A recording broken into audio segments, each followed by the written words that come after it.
발표 시작할게요. 네. 저는 이제 제목 보면은 이제 비전 트랜스포머 for dense prediction이라는 논문을 기반으로 이제 발표를 진행하게 될 건데, 사실 저 논문은 그냥 아무거나 가져온 거고, 사실 뎁스 에스티메이션에 대해서 좀 더 설명하려고 일단은 그냥 이 논문을 가져왔습니다. 일단 뎁스 에스티메이션이 뭐냐면은 다음과 같은 그림, 이제 위에 이제 왼쪽이가 인풋 이미지고, 그거에 따른 뎁스 에스티메이션을 한 그림이 바로 아래 그림입니다. 노란색일수록 좀 더 가까운, 카메라로부터 가까운 것을 의미하고, 검정색일수록 카메라로부터 먼 것을 알 수 있는데, 보면 아시겠지만 생각보다 이렇게 확대된 이미지를 봐도 윤곽 같은 거 잘 잡고 그런 거를 볼 수 있죠. 그러니까 이제 사람이랑 배경이랑 확실히 거리가 멀 텐데, 그런 것들이 구분이 잘 돼 있는 것을 볼 수 있습니다. 하지만 지금 이 결과 같은 경우에는 좀 후처리를 많이 한 거라서 한 장 뽑는데도 많이 걸리는 거라서, 아마 보통 일반적으로는 이런 오른쪽 위에 있는 그림이 일반적으로 나오는, 한 모델에서 그냥 바로 인퍼런스 했을 때 나오는 게 오른쪽 위에 있는 그림이 일반적입니다. 네. 지금 저 나오는 거는 어떤 모델을 써서 기억나요? 이거는 일단은 이 마이다스라는 논문이 있는데, 그냥 이거에서 이따가 잠깐 설명해 주려 했는데, 여기 큰 이미지가 일단 큰 이미지로 한번 뽑고, 또 작은 이미지로 여러 개를 또 패치별로 나눠서 거기를 각각 이제 모델에다가 넣어준 다음에 합쳐준 거 결과가 이런 그림들입니다. 그래서 모델을 한 수십 번 들어가게 되니까 당연히 오래 걸리고요. 그래서 원래는 이제 뎁스 에스티메이션 같은 경우에는 세만틱 세그멘테이션과 많이 비교가 됩니다. 세만틱 세그멘테이션 같은 경우에는 픽셀별로 이제 클래시피케이션 하는 거라고 이제 딥러닝 시간 들었으면 아실 텐데, 뭐 그거에 대비해서 리그레션으로 많이 설명되는 게 이제 뎁스 에스티메이션입니다. 이제 세그멘테이션 같은 경우에는 각 픽셀별로 여기 길인지 도로인지 뭐 사람인지 그런 거를 이제 클래시피케이션 하는 거라면, 뎁스 에스티메이션 같은 경우에는 이 점이 과연 카메라로부터 몇 미터 떨어져 있는지 이제 숫자별로, 그래서 얘는 디스크리트하다 보면은 얘는 이제 컨티뉴한 밸류로 계속 진행되는 것을 볼 수 있습니다. 그것이 이제 뎁스 에스티메이션이고, 그래서 사실상 세그멘테이션이랑 뎁스 에스티메이션이랑 쓰는 모델이 비슷하긴 해요. 마지막 부분만 다르고 뭐 로스가 다른 거, 그게 거의 주고, 솔직히 모델 생긴 거는 자체는 비슷하게 생겼습니다. 그래서 뎁스 에스티메이션을 쓰면 어디다가 쓰느냐를 보면은, 일단은 자율주행 자동차에서 많이 씁니다. 자율주행 자동차는 이제 거리 측정이 가장 중요하거든요. 그래서 이 이미지 같은 경우에는 자동차 센서 중에 라이다라는 센서가 있습니다. 라이다라는 센서는 이제 뭐 보통 자동차 위에 달려있는 동그란 센서인데, 이게 이 동그란 센서에서 레이저가 계속 한 바퀴씩 이렇게 계속 한 바퀴씩 돌면서 뎁스를 나로부터 상대적인 위치를 레이저를 통해서 관측하는 건데, 뭐 다음과 같은 그림도 이제 계속 이동하면서 라이다가 어떻게 작동하는지, 센서가 어떻게 작동하는지 대략적으로 보여주는 그림이고, 근데 얘 단점이 있습니다. 엄청 많이 비싸요. 그래서 라이다 가격만 자동차 가격 정도 되니까 솔직히 아직까지는 잘 못씁니다. 적정 가격이 53만 원이라는데 4천만 원인 거 보면은 사실 1년 된 자료이긴 한데, 아직 53만 원까지 가려면 많은 시간이 걸릴 거예요. 그래서 이런 자율주행 자동차에서 그냥 저희 뎁스 에스티메이션 같은 경우에는 카메라로 하나만 찍으면 측정할 수 있거든요. 그래서 카메라 하나랑 이 엄청 비싼 센서를 비교하면은 차라리 카메라 이미지로부터 뎁스를 측정하는 것이 오히려 빠를 수도 있겠다라는 생각에서 자율주행 자동차에서도 많이 이제 개발이 되고 있고, 가장 많이 자율주행 자동차에서는 그래서 뎁스 에스티메이션 같은 거를 많이 연구해요. 현대 같은 곳에서도 많이 연구를 하고 있고, 두 번째는 이제 AR 하면은 이제 포켓몬고 생각하시면 되는데, 이제 이 그림 보면은 이제 고양이 그림을 AR로 표현한 겁니다.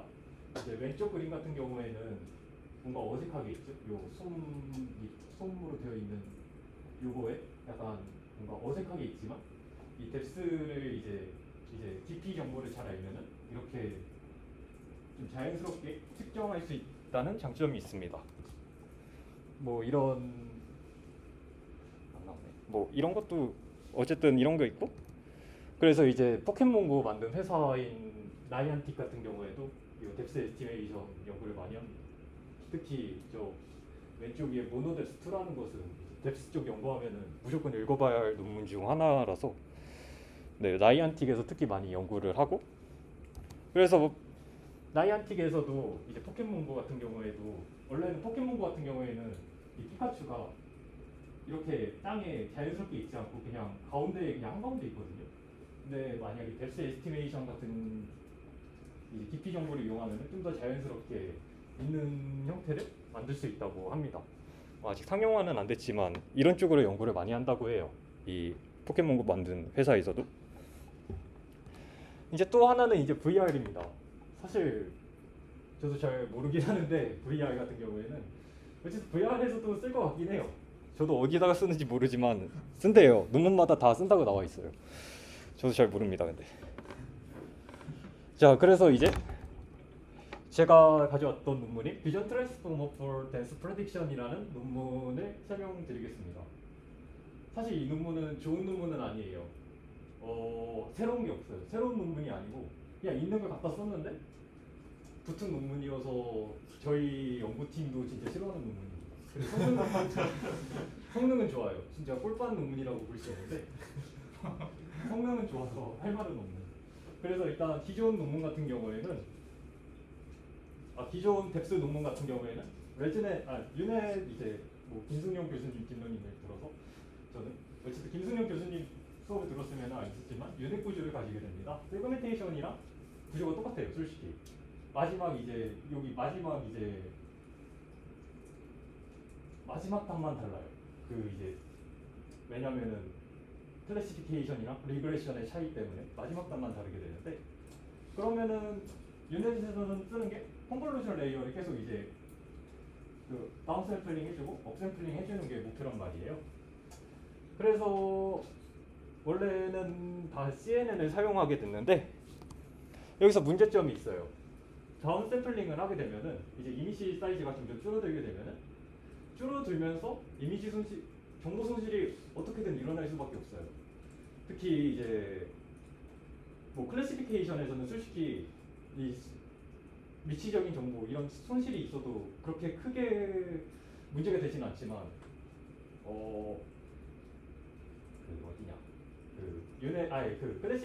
세그멘테이션이나 뎁스에서는 이게 좀 많이 치명적이란 말이에요. 그래서 유넷에서는 사실 레시디얼 링크를 다 걸어주긴 하지만 이걸로는 부족하긴 합니다. 네, 여기도. 그리고 이제 컨볼루션에 원래 항상 나오는 문제 중 하나가 리셉티브 필드라고 해서, 컨볼루션 같은 경우에는 전체 이미지를 다 보고서 퓨처맵을 만드는 게 아니고 일부 이미지만 계속 이동하면서 그 퓨처맵을 만든단 말이에요. 그래서 전체 이미지를 보지 않기 때문에 그로써 오는 한계점도 존재하게 됩니다. 그래서 여기에서 나오는 것은 VIT라는 논문이 나왔어요. 이 논문 나오기 전에. VIT라는 논문은 읽어보셨을 수도 있고 안 읽어봤을 수도 있겠지만, 레지넷은 컨볼루션 레이어를 썼다면 VIT는 트랜스포머라는 새로운 아키텍처를 사용한 건데 처음으로 이미지 클래시피케이션에서 쓴 논문이에요.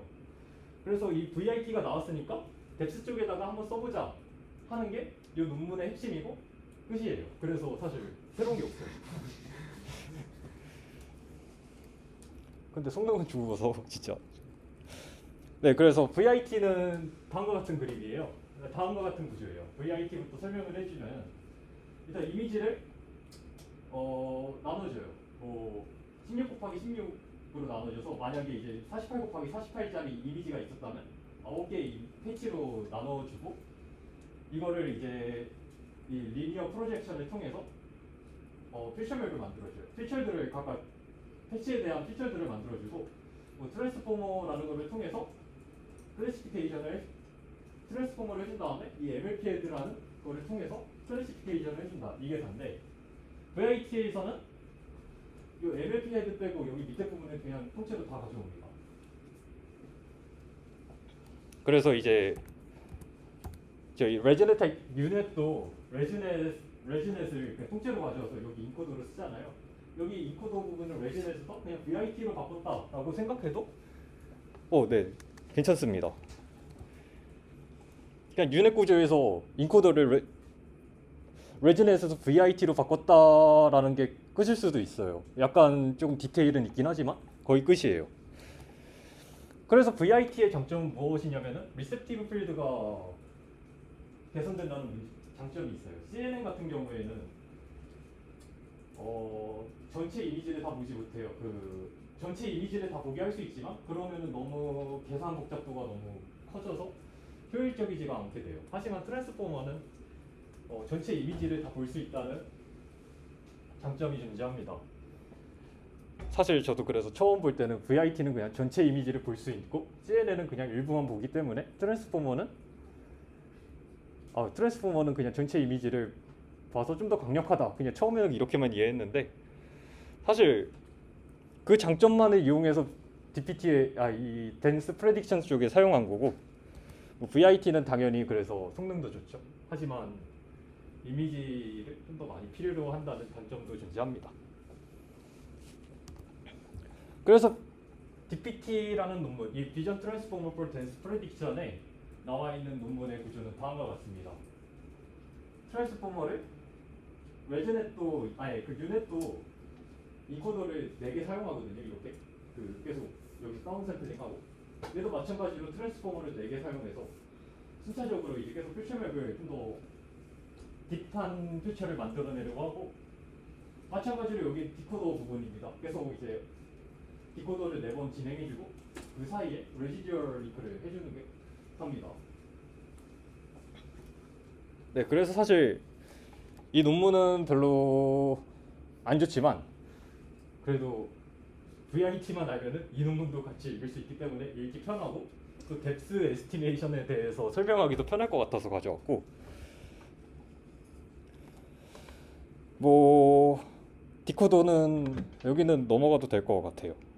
그냥 트랜스포머라는 점에서 이제 어쨌든 퓨처맵이 CNN이랑 약간 다른데 그거를 보완해주는 그거를 이제 어쨌든 디코더는 CNN이란 말이에요. 그래서 CNN 디코더에 쓸 수 있는 방법을 그냥 이렇게 제안했고 성능은 좋습니다. 이게 낮으면 좋은 건데 숫자가 다 여기 3개는 숫자가 높을수록 좋아야 되는데 왜 여기 이렇게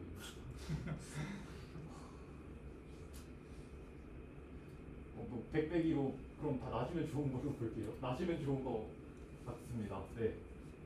얘는 원래 정확도 이 데이터는 정확도인데 높아야 되거든요. 이제 lower is better for the tricks of this. 네, 근데 사실 다른 논문들은 다 이거 높게 100을 기준으로 하긴 합니다. 보통 얘가 이상하네요. 반대로 했나? 네, 반대로 봐. 그냥 어쨌든 다 성능은 좋다고 나와 있고요. 네, 사실 그래서 DPT란 논문은 끝이고 저는 그냥 뎁스 에스티메이션에 대해서 그냥 좀 더 설명해 주려고 가져왔습니다. 그래서 이제 뎁스 에스티메이션의 특징은 데이터셋을 얻기가 엄청 힘들어요. 일단 데이터셋에 대해서 설명해 줄 건데 뎁스 에스티메이션은 좀 데이터셋이 별로 없어서 좀 데이터셋별로 특징이 따로 다 다르거든요. 그래서 이건 그냥 자동차에다가 위에다가 카메라를 달고 또 어쨌든 이거에 따른 정답 라벨이 있어야 되잖아요. 라벨은 이제 라이다라는 아까 말해드렸던 그 센서를 통해서 이제 라벨을 얻습니다. 그래서 보통 뎁스에서 데이터셋은 다 이런 야외 무조건 밑에 도로 있고 위에 하늘이고 양옆에는 도로나 사람이나 차나 집이 있는 그래서 좀 다 데이터셋이 비슷하다 보니까 학습은 빠른데 이게 이제 다른 이제 그냥 여기 저희 안에 이제 여기 교실을 찍거나 하면은 잘 안 돼요 사실. 그래서 나온 게 이제 이런 내부 데이터셋도 있지만 이 내부 데이터셋으로 학습한 뎁스 에스티메이션 모델을 바깥에서 사용하면은 또 잘 안 돼요. 약간 그래서 얘는 오버피팅이 좀 된 뎁스 에스티메이션 특성상 오버피팅이 된 모델들이 대부분 많아요. 뭐 이걸 해결한 논문들도 있긴 하지만 별로 없고 그것도 좀 학습하기가 어려운 게 많아서 일단은 보통 논문들은 다 이럽니다. 그래서 만약에 나중에 뭐 뎁스 관련 뭐 캐글 대회가 안 열릴 것 같긴 하지만 열린다면 이런 것도 잘 고려를 해줘야 됩니다. 그래서 많이 사용하는 게 또 이제 가상 게임 데이터셋을 이용하는 것도 있죠. GTA5라는 게임을 이용해서 거기서 뎁스 맵을 가져오는 겁니다. 사실 이건 세만틱 세그멘테이션인데 뎁스 맵도 가져오긴 합니다. 장점은 이제 얻기 쉽다고, 단점은 이제 현실과 좀 괴리감이 있다. 약간 그런 단점이 있죠. 세만틱 세그멘테이션은 라벨을 얻는데 한 장당 1시간만 정도 걸리거든요. 하지만 뎁스는 GPU를 여러 개 이용해야 된다는 단점이 있어요. 그 라이다를 통해서 레이저를 통해서 얻지만 그거를 바로 사용할 수는 없고 좀 후처리를 해줘야 되기 때문에 그 후처리하는데 좀 시간이 많이 오래 걸려서 진짜 많이 데이터를 얻기 힘들고, 또 아까 보셨겠지만 데이터 씬들이 다 비슷비슷하게 생겨가지고 좀 그런 단점이 있습니다. 아직까지는. 그리고 뎁스 에스티메이션 같은 경우에는 카메라 인트린직이라는 문제가 있어요. 제가 만약에 여기서 사진을 찍어도 줌을 해서 찍을 수도 있고 줌아웃을 해서 찍을 수도 있는데, 뭐 줌인해서 찍든 줌아웃해서 찍든 제 여기 있는 위치는 똑같고 그럼 뎁스 정보는 똑같을 거 아니에요. 하지만 줌인 줌아웃을 하면 이미지는 다르게 보일 거예요. 근데 뭐 아무리 똑같은 이미지여도 가까이 보일 수도 있고 다르게 보일 수도 있고. 그래서 이 문제 때문에 사실 그래서 이거를 보정해 주는 것도 많은 논문에서 나와보고 있습니다. 뭐 궁금하시면은 그냥 알아서 제가 뭐 궁금하시면은 제가 논문 보내줄 수 있긴 한데, 어쨌든 이런 거를 해결해야 되는 것이 이런 것도 이제 고려를 해줘야 됩니다. 이제 그래서 보통 이런 뎁스의 데이터셋에는 자기가 줌을 얼마나 했고 자신의 카메라의 초점이 얼마인지 그거를 다 제공을 해줍니다. 그래서 보통 그냥 계산할 때는 상대적인 값만 사용합니다. 그래서 뎁스 모델에서 나온 뎁스 값들은 정확히 몇 미터 떨어져 있다가 아니 얘네 둘이 상대적으로 얼마나 떨어져 있냐, 이것들을 구하는 것이 대부분의 뎁스 에스티메이션의 특징입니다. 그래서 이제 뎁스 에스티메이션은 방금까지 봤던 게 이제 한 장 이미지를 가지고서 하는 모노큘러 뎁스 에스티메이션이 있고, 또 이제 스테레오 뎁스 에스티메이션이라고 해서 저희 사람 눈처럼 카메라 양쪽에다 두고서 똑같은 이런 일정 거리를 계속 유지시키면서 카메라를 찍는 방법도 있긴 합니다. 이거의 장점은 아까는 렐러티브한 뎁스를 찾았다면 얘는 정확한 뎁스 값을 찾을 수 있다는 장점이 있어요. 이 거리가 일정하다는 가정하에서 카메라들에. 그리고 뭐 셀프 슈퍼바이즈드 러닝이라 해서 뎁스 GT, 즉 뎁스 라벨을 안 쓰고서 학습하는 방법도 있는데, 뭐 요 이미지랑 뭐 똑같은데 위치만 다르게 해서 찍으면은 뭐 뎁스 맵을 찾을 수 있다. 이런 것도 있긴 한데 어려우니까 넘어가겠습니다. 그리고 이제 빈스 클래시피케이션이라 해서 리그레션 문제를 클래시피케이션으로 바꾸는 문제도 있고, 아까 처음 보여줬던 그림인데 이렇게 이제 오리지널 이미지를 고화질이랑 저화질로 합치고 계속 이제 또 패치별로 또 합쳐서 만들어낸 게 이 포스트 프로세싱의 대표적인 방법 중 하나입니다. 그래서 퀄리티도 가장 이거는 근데 안과 밖 다 고려한 마이다스가 이제 안과 밖 데이터셋 어디서든 찍어도 뎁스 나오게 하는 논문이어서 얘는 그래서 안과 밖에서도 잘 작동합니다. 그리고 실제로 얘는 돌려봤을 때 퀄리티는 진짜 엄청 디테일한 것도 다 고려해서 잘 나오긴 합니다. 오래 걸릴 뿐이지. 네. 그래서 여기까지 제 발표였습니다. 네. 혹시 인퍼런스 시간은 얼마나 한 장당 2에서 5초긴 하거든요. 네, 근데 사실 그거면 오래 걸리는 거긴 해서. 그 자율주행 자동차에서 네, 절대 못 쓰죠. 아, 저 네. 어. 네. 오기 전에 위촉이. 세그멘테이션이랑 뎁스 에스티메이션 구조합이 비슷하다 했잖아요. 네네. 그러면 세그멘테이션 자랑 앞단에다가 뒤에만 바꾸면 그 모델 나오는 거라고 생각을 하면 그러니까 세그멘테이션 자랑을 앞에 가지고 뎁스 에스티메이션 하면 잘하나요? 은근히 근데 약간 그래도 차이점이 있어서 어느 정도 하긴 하지만 엄청 잘 나온다까지는 아닐 거예요. 근데 사실 요 제가 가져온 뎁스 이 DPT라는 논문도 세그멘테이션 하긴 합니다. 근데 막 성능이 좋지 않아서 뎁스를 우선으로 한 것이지. 둘 다 잘하는 모델은 없어요. 둘 다 잘하는 모델은 사실 둘 다 할 때는 인코더는 똑같이 쓰는데 디코더를 다르게 쓰긴 해요, 보통. 네. 그 아까 전에 소개하셨던 논문에서 디코더를 CNN으로 한 이유가 있나요? 디코더 쪽으로 딴거를 안 하시려고 디코더를 CNN으로 한 이유가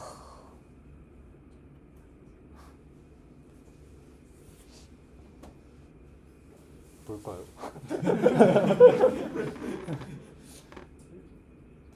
아 근데 CNN이 더 가벼워요 일단. 이거 가볍다는 얘기도 논문에 있었던 걸로 기억합니다. 일단 가벼워서 아마 가볍고 굳이 VIT를 안 써도 성능이 잘 나와서 아마 쓴 걸로 생각하게 됩니다. 네.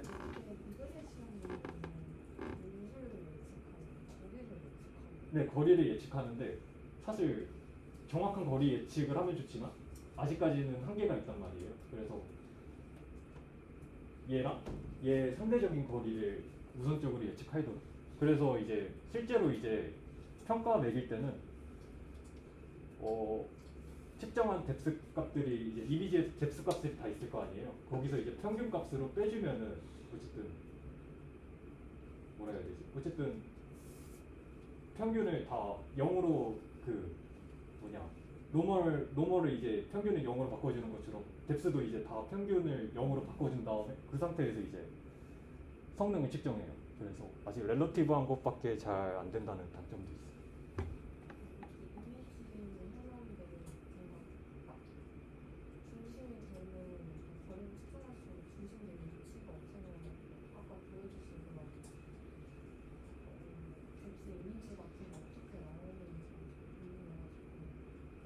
다시 한 번만 얘기해 주시죠.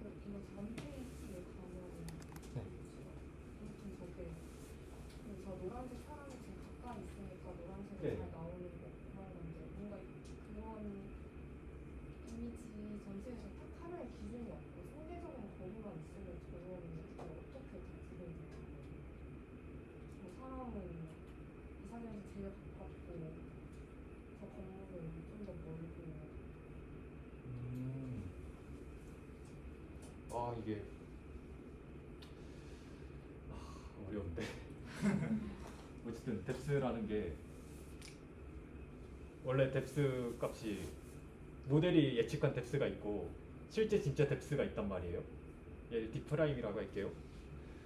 그럼 사실 얘한테 S랑 약간 이런 식으로 만족한단 말이에요.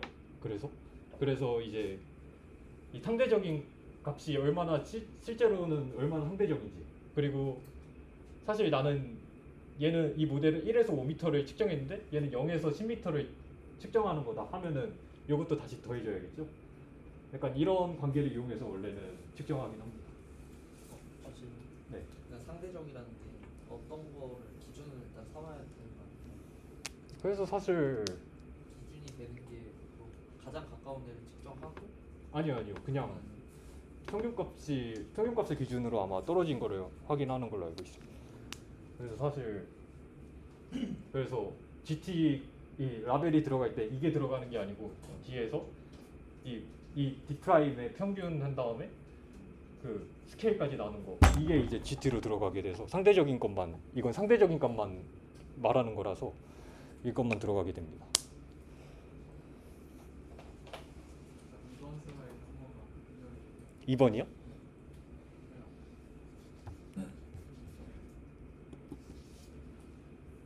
이거요? 여기서 그러니까 지금 말씀하신 거 그대로 설명하면은 사실 왼쪽 이미지 같은 경우에는 저 노란색 부분과 까만색 부분의 뎁스가 많이는 차이가 안 나는데 네네. 왼쪽 이미지 같은 경우에는 노란색 부분과 까만색 부분의 뎁스가 굉장히 많이 차이가 나요. 네네.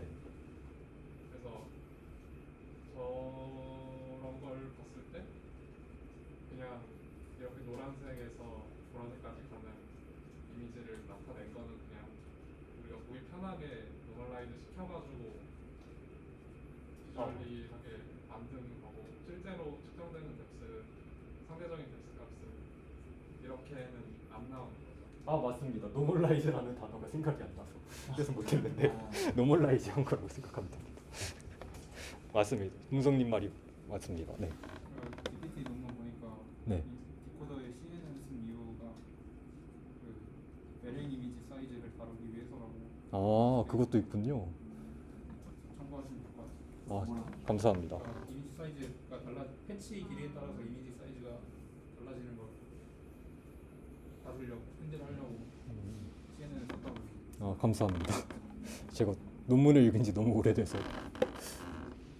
그리고 저 다른 질문. 네네. 아까 이제 뎁스 에스티메이션 데이터셋 특성상 네. 오버피팅이 발생하기 쉽다 했잖아요. 네.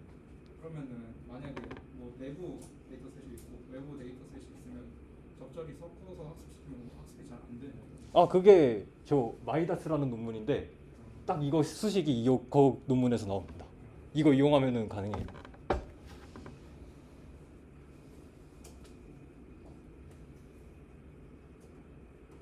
혹시 더 질문 있으신가요? 그리고 마지막 질문. 네.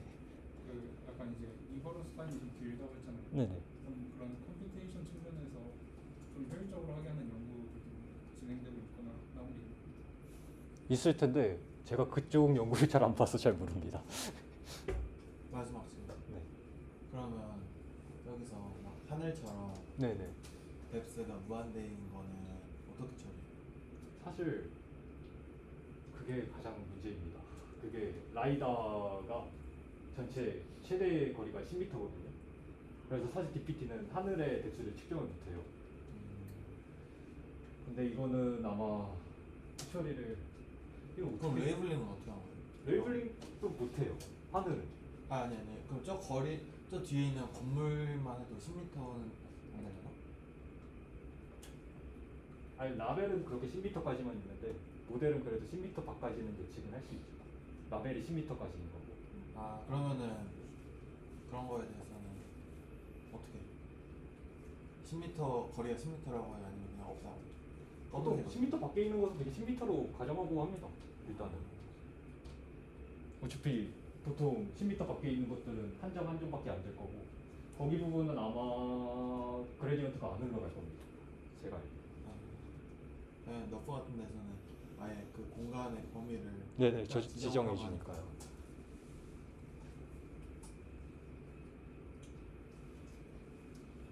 끝내겠습니다. 네.